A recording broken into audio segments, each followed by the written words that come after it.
সড়ক পরিবহন আইন 2018, এই 18 এর দেখুন এখানে বলা হচ্ছে 35 ধারায় কন্ট্রাক্ট ক্যারিজের মিটার ভাড়া ইত্যাদি সম্পর্কে।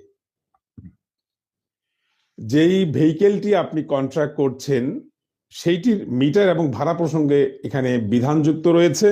এখানে 35-এর এক উপধারায় বলা রয়েছে, কোনো কন্ট্রাক্ট ক্যারিজের মালিক বা তাহার প্রতিনিধি বা প্রতিষ্ঠান সরকার কর্তৃক নির্ধারিত দিন ভিত্তিক জমার অতিরিক্ত অর্থ দাবি বা আদায় করতে পারবে না।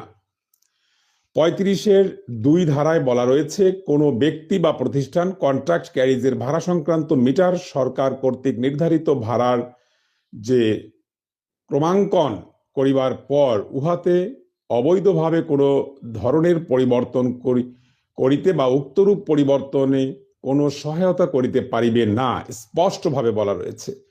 35-এর 3 ধারায় বলা রয়েছে, কোনো কন্ট্রাক্ট ক্যারিজের মালিক বা চালক রুট পারমিটে বর্ণিত এলাকার মধ্যে যে কোনো গন্তব্যে মিটারে যাইতে বাধ্য থাকিবেন এবং মিটারে প্রদর্শিত ভাড়ার অতিরিক্ত অর্থ দাবি বা আদায় করতে পারবেন না।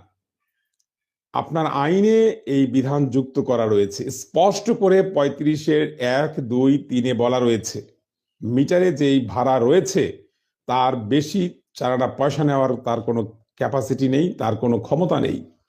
তাহলে আপনি কেন দিবেন তাকে?